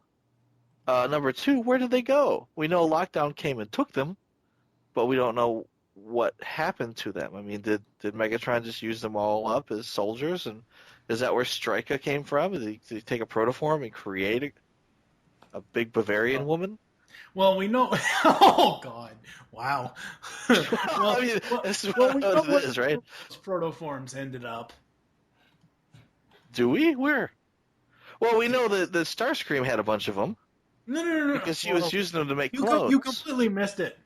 We know exactly where one of those protoforms ended up. It ended up as a T-1000 baby in a Cabbage Patch thing. Well, I'm not convinced that Sari is one of those protoforms. She could be, though. It's possible. She's a T-1000 Cabbage Patch. She's a little tiny little. So say Lockdown was in a battle with the Autobots, and the Autobots maybe shot his ship, and his ship got damaged, and he landed on Earth, and maybe the protoform that eventually came up to be Sari fell into Sumdak's field or something. I'm actually thinking it's probably something. It would have been something a little more interesting than that. I think again that's something that would have popped up in season 4. It's what exactly is Sari. I think that we would have found out that she might have been like a secret weapon type of thing. Well, no, but it's like they're going through all this effort to make this huge super robot, so Omega Supreme, Project Omega, and maybe there was a concurrent program that went the opposite way. We don't need this huge super bot. What we need is something small and stealthy and just completely packed with weaponry. Micromaster. Exactly, like a Micromaster that's made just to kill everything in its path. And what we see later on when Sari actually upgrades herself with the key is that she turns into a very small super weapon packed with weaponry. It destroys everything in her path. So I mean, I think that they could have done something really interesting with this if given more time. But I don't think that the T-1000 Cabbage Patch Sari baby is the same as the more skeleton like or blank template like protoforms that line the walls in Yokitron's chamber. All I'm saying is it's a possibility. I'm not saying it's definite. I'm just saying it's possible. It was never written. We don't know. And if you ask Derek, he's just going to go, I don't know. We'll think about it too much. It's like, dude, that was 2 jobs ago. Honestly, quit obsessing. So what else you got? I think that's all I got, really, because, and again, there's a lot here to nitpick on. There's a lot here to see. I think Kevin mentions the fact that Optimus Prime would never willingly destroy human property. You know, and to me it seemed kind of odd that you got a Transformer on either side of the Jumbotron, ripping it out of its moorings to throw it on somebody. You've got the fact that Prowl suddenly finds it within him to beat the snot out of Lockdown and yet not capture him. It's and you know, Prowl's got all these superpowers now, and yet in the coming episodes we don't see him in the armor anymore. So I don't know. Again, there's a lot here. There's a lot here to play with. There's a lot here to discuss. But it's the type of thing where it's just so awesome that you don't want to write everything down. You don't want to nitpick. You don't want to obsess too closely on it because it's you're just enjoying the episode so much. Yep. All right, so we're gonna head to some ads, and then we're gonna go to Cybertron to hear what Kevin has to say. We'll be back to close the show after that. Transformation Animation Podcast will be back after these messages. Soundwave, jam that transmission! Rumble Frenzy, Ravage Rat-Bat, Eject, Operation Interference. No, there will be no Operation Interference. I am TFG1 Mike, and you should be listening to my very first podcast, the TFG1 Podcast. 24 episodes covering the entire U.S. run of the 1984 Transformers cartoon. I also have a few supplemental episodes and an interview with Stan Bush. I bring in guest hosts who will be full-time co-hosts in Steve Megatron and fan of the show now co-host Pecan Court Michael. So check out the TFG1 Podcast. You can find it on iTunes and the web at www.geekcastradio.com. Transform and roll out!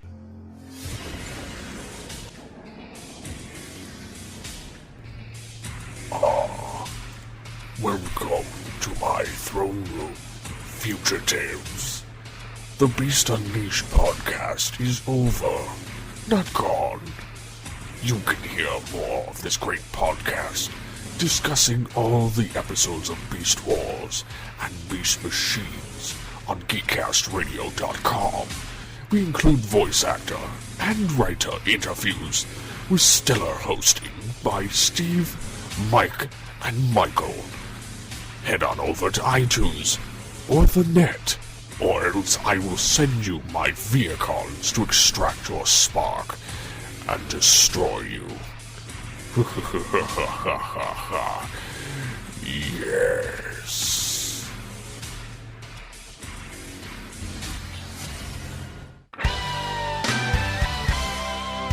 Stan Bush here, and I dare you to check out Radio Free Cybertron.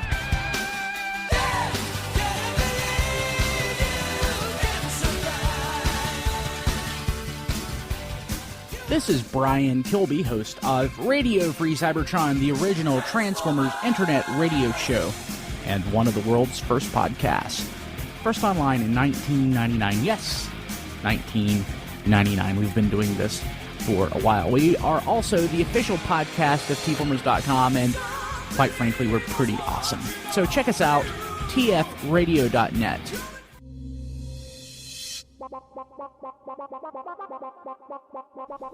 You can now hear our show on Stitcher Smart Radio. Stitcher allows you to listen to your favorite shows directly from your iPhone, Android phone, BlackBerry, or Palm phones. On demand and on the go. Don't have Stitcher? Download it for free today at Stitcher.com or in the app stores. Stitcher Smart Radio, the smart way to listen to radio. Hey guys, it's your Cybertronian correspondent Optimus Solo, reporting live from Cybertron, giving you my thoughts on the next 3 episodes of Season 3 of Transformers Animated. Before I get to the episodes, I just want to clear up a few things that were brought up in the last episode of TAP. First of all, yes, I have seen Beast Machines. What kind of Transformers fan do you think I am? Actually, Beast Machines was for a long time, was my #1 favorite Transformers series of all time, and I definitely preferred Strika and Beast Machines way more than Transformers Animated. I thought it was way better in Beast Machines. machines. And to answer another question, no, I do not want Casey Kasem to come back and do Cliff Jumper, because Casey Kasem is one of my least favorite voice actors of all time. So let's get that out of the way, and let's move on to episode 33, or the fourth one in season 3, which is entitled Three's a Crowd. Episode 33, Three's a Crowd, written by Rich Fogel. First thing we see is the Headmaster unit. Ugh. You guys said I would only have to see it one more time, and this is number 2 already. Professor and Bulkhead being chums was a kind of a funny little bit when they were laughing with each other and kind of working together. And we get a new bot in this one, a spare part / headmaster / Constructicon mashup piece of crap. Yeah, definitely not a big fan of that guy. I did like him better than the other 2 Constructicons probably, and the headmaster actual unit was less noticeable and didn't look as stupid, so the look wasn't that bad. It was just kind of a weird character. I don't really have much to say about Three's a Crowd. I don't understand the point of this episode. I think this was supposed to be in episode 1, or season 1. I'm pretty sure this episode belonged in season 1, because it was just another one of those pointless episodes. It wasn't as terrible as some of the episodes we've seen, but really not much to like here. I'll give it a 4 out of 10. Moving on to episode 34 and the 5th one of season 3, Where Is Thy Sting? Written by Todd Casey. This guy has a history of not writing very good episodes, so I'm a little bit scared, but right away we get more Jazz and Ultra Magnus, so I will give him a shot here. All I can think of when I see Waspinator is that he's a combination of Waspinator, Gollum from Lord of the Rings, and Elmo from Sesame Street. This Waspinator is a travesty as a character. I don't know, it's not as terrible as some of the other characters I've not liked, like another one that we'll see in this episode. It's just, the voice just doesn't quite cut it. It's not the look of the character. The look of the character is fine. It's the voice is just off. And I'm not saying it has to be Scott McNeil or somebody else. It's just still lacking something. The whole Waspinator versus Bumblebee and Who's Who is a very interesting idea. Obviously, it's been done before. And G1 had the 2 Optimus Primes, and we've seen it in multiple different times, but it's still a good idea. It's a good storyline, and I like the way they carried it through here, with them looking like each other, etc. Obviously, you guys have probably gotten into that during the episode. Sentinel Prime still sucks. Shockwave is maybe the best that I've liked him in the whole series in this episode. I've liked him throughout, but this is his, so far, his best moments were in this episode. It was just pretty freaking cool when he was in there. Jetfire / Jetstorm. Not very cool looking, and shitty voices, but a decent idea for the whole 2-in-1 bot and the whole combining and being able to have an Automobot? Yes, an Automobot that flies. But I just don't like their look or their voices, but the idea behind it was solid. When they were playing video games, I actually didn't mind this, because it's finally actually having a Transformer performing an actual human trait that makes sense, instead of having taste buds and crying and smelling and stuff like that, and drinking oil or whatever. I can picture Transformers actually playing a video game that's not something that's beyond their program or their capabilities, so that's actually a human trait that makes sense.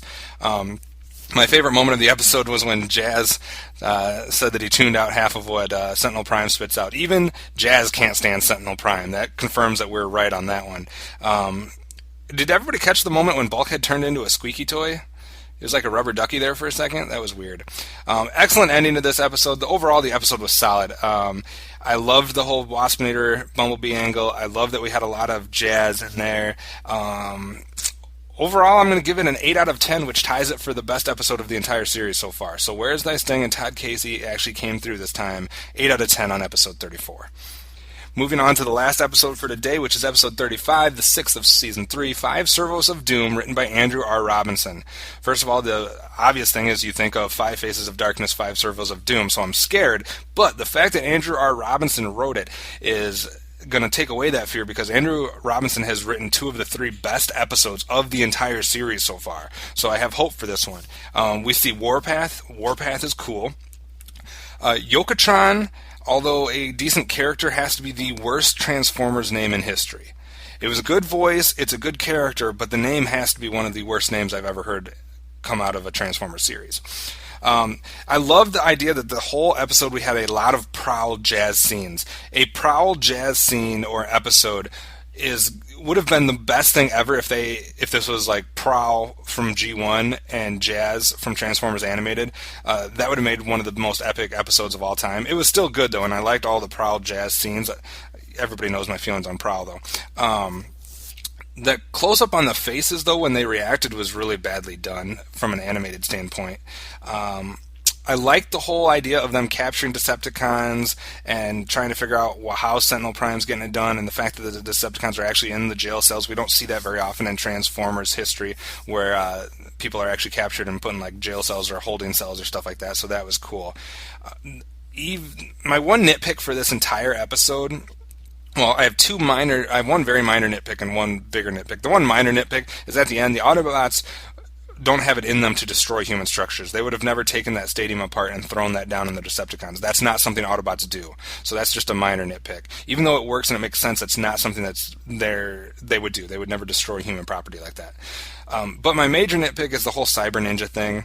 I was able to see past and still enjoy the episode and enjoy the lockdown and the Prowl angle with Yokotron and everything. But the whole idea of Transformers being Cyber Ninjas is pretty lame. Maybe kids would go for it, and that this is a series written for kids. But that's my only complaint about this episode. 5 Servos of Doom was definitely better than 5 Faces of Darkness, and mainly just for the whole lot of Prowl and Jazz moments.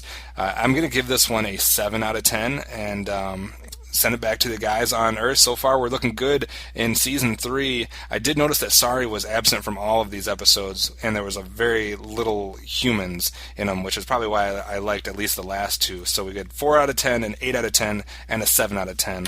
Let's see what the guys think of my thoughts here. Now back to Transformation Animation Podcast. Thank you to the Cybertronian correspondent. Yes, sorry, we didn't realize you were a huge Beast Machines fan.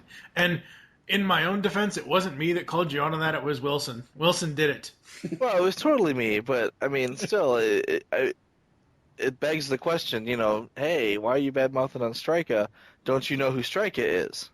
Yeah. It didn't seem like it to me, but... And his other point to us before we got into his episode notes was... he doesn't like Casey Kasem as a voice actor, so he wouldn't want Casey Kasem as Cliff Jumper in animated. Oh, yeah, I caught that. Now, I could see Casey Kasem as Cliff Jumper, but the deal is, Casey Kasem has one voice.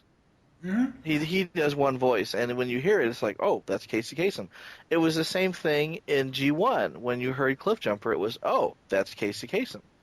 But I think nowadays, they... well, I don't want to say nowadays, but basically, in the last, 5-6 years, all of the characterizations of Cliff Jumper have been, Cliff Jumper the badass. I want to carry the biggest gun and charge headlong into the largest crowd of Decepticons that I can find.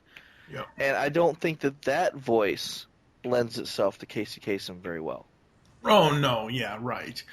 I mean, I think in the animated series it probably would have, because of technically he's just a data clerk, or he's technically a secretary is what he is in this. Right. Sure, I'll buy that.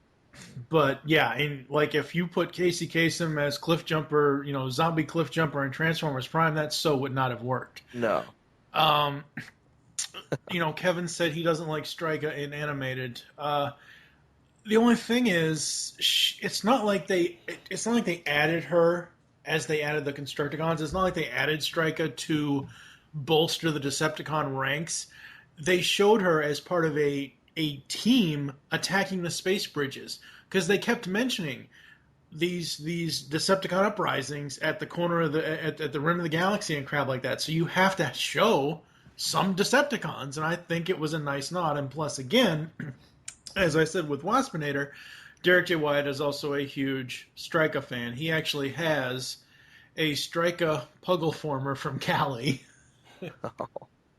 I think he has all of the Puggle former, well, except for the a couple dozen that you got. But out of actual Transformers characters for Puggles, we're going off here. 1, 2, 3, 4. If you have to count, there's too many. 6. I only have 6 actual Transformers Puggles. The rest are all just regular individuals designs. 7, actually. I forgot to count Cheetor. Okay, so getting into Three's a Crowd, the only note I had for Kevin was he basically called us out and said, you guys lied to me. This is the second time we've seen the headmaster again. First of all, there's a huge difference between seeing Henry Masterson, the headmaster, and just seeing the headmaster unit being used. I mean... Exactly. It's just the robot. It wasn't like Masterson showed up. And it was barely even that. I mean, it was just the unit itself, and it was there for all of 30 seconds. Exactly. So no, I don't count that as a headmaster appearance. No. Steve, did you have anything to reply to Kevin on? No. Okay. You summed it up. You just agree with everything we say? Yes. Michael, anything to reply to Kevin on for Three's a Crowd? Not for Three's a Crowd. Okay. Where is thy sting? He says that Wasp's voice is a cross between something, and Elmo. And I was like, Gollum. Elmo? Gollum and Elmo. It's more like Gollum and SpongeBob. I didn't catch Gollum at all. I could maybe see Elmo, but to me it sounded more like an Elmo SpongeBob type of thing. It's not McNeil. Sure, it's not McNeil, but come on. I mean, it could have been better. I would have been happier, but with something different. But I don't see Gollum and Elmo in there. Yeah. He mentioned something about the fact that the paint switch wasn't that interesting. What was interesting about it was how they did it. The button. It seemed pretty lame to me. I mean, I liked seeing Bumblebee try to cover himself in mustard. I thought that was hilarious. I thought that was really funny. But at the end, it's like, oh, all I had to do is push this button and I could have changed back. I mean, eventually he would have figured that out, right?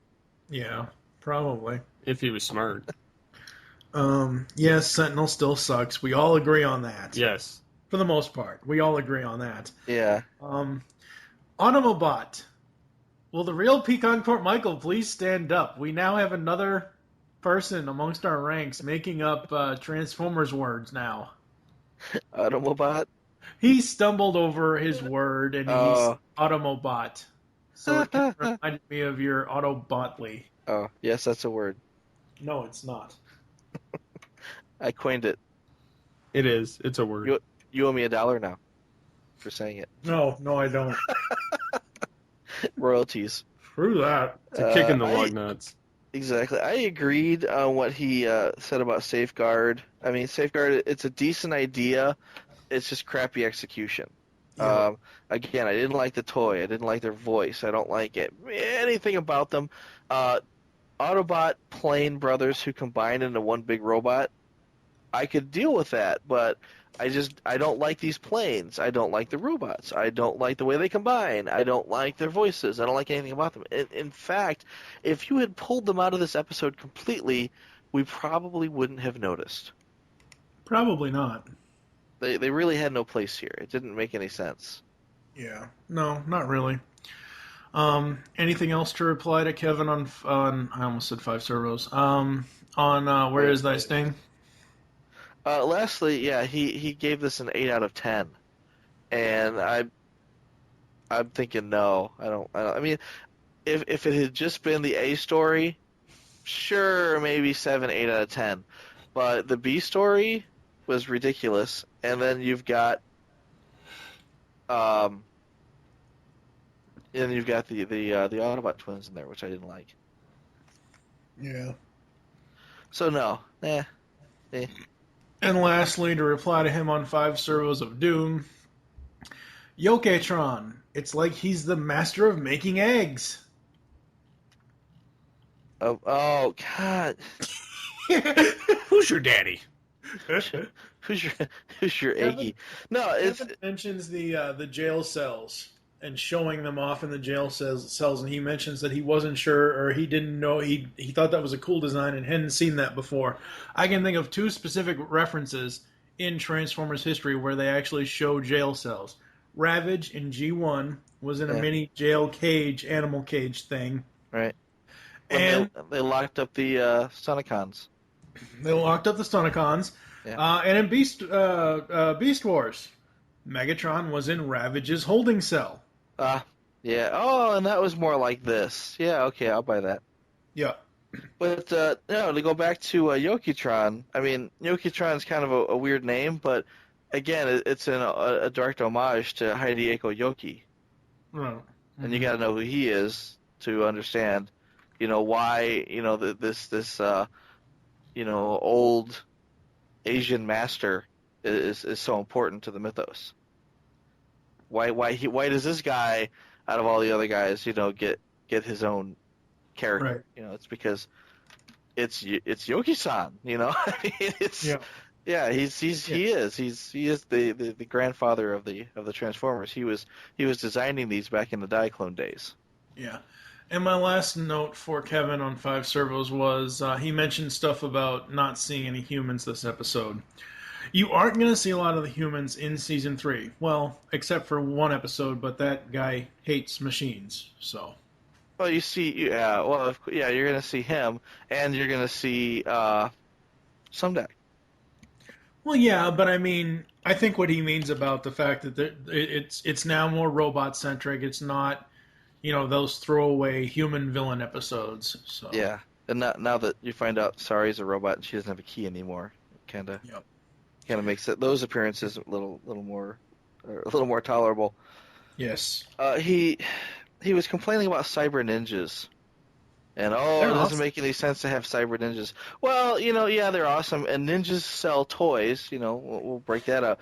But the fact is that cyber ninjas have a precedent in G1. I mean, we had cyber ninjas. There's a reason why Metallicato and Circuitsu aren't just made-up words. It's because in G1 there were references to Transformers who practiced Metallicato and Circuitsu. And that they, like Bludgeon is supposed to be, I don't think he was supposed to be a ninja, but, he practiced Metallicato. You've got Nightbird, who was, I don't want to say a Transformers ninja, but, she was a robot ninja that was in G1. So, there is precedent there. Yeah, there is. And I think that it diversifies the animated universe. You have Optimus Prime, who was the Elite Guard washout, who was technically, if he hadn't washed out, he would have been a military bot. You have Ratchet the Medic, you have Bumblebee the Goof-Off, Bulkhead that shouldn't even be there. So Prowl and Jazz being like this whole other division, this whole other aspect of the Autobot army, I think that's pretty cool. They never really explained how Prowl ended up on that ship. I mean, we know why Bumblebee and Bulkhead are there. We know why Ratchet's there. Yeah. We're going to find out why Prime is there, right? How he washed out exactly, which was no fault of his own. But Prowl, all we know about Prowl is that, he was a prisoner because he didn't want to fight, but then he became a ninja. Ooh, well, so it's how did he end up in a washout crew? See, I was almost going to say maybe the quest that Yokitron sent him on, the Vision quest or the Optics quest or whatever the hell you want to call it. He failed that, yeah.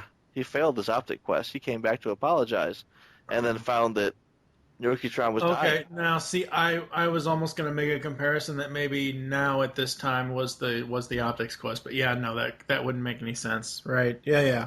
Yeah, no, if anything, I would almost say that the last 2 seasons of the show has been Prowl's Optics quest. Probably, yeah. And now he's learned his lesson. He sees that he actually comes out and says it. Well, I've learned something. Yeah. Before now, I know that the parts don't make the bot. Yep. All right, so I think that's it for this week. Thank you for joining us here on Transformation Animation Podcast. There are several ways to get in contact with us or leave feedback for the show. Visit the website, www.geekcastradio.com. You can stream all of our shows on stitcher.com. They have iPhone, smartphone apps that are free, and you can stream every episode. Leave the show's feedback in iTunes. Please do this. Follow us on Twitter. The show name there is TFA Podcast. Mine is TFG and Mike. Michael, what is your Twitter? PecanCT Michael. You actually remembered this week. I was ready for it, yes. Steve, what is your Twitter? Burnt Toast. No, at SCP-21. Become a fan on Facebook. Go to facebook.com/GeekCast or Radio Network. Call the voicemail line. Tell us the show you're leaving the message for and your name. 502-526-5821. We hope you enjoyed this episode of Transformation Animation Podcast and wish you'll join us next time. We'll be reviewing, technically it's 4, but I counted as 3 more episodes from Transformers Animated Season 3, those being Predacons Rising, the Human Error 2-parter, and Decepticon Air.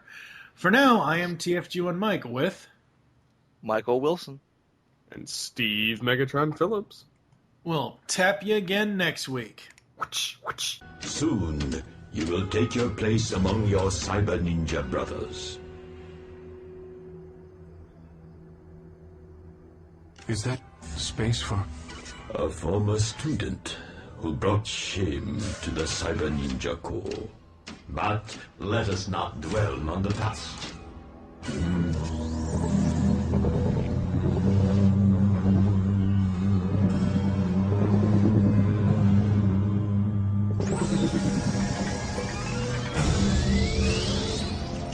How did you... Processor over matter. Transform and roll out.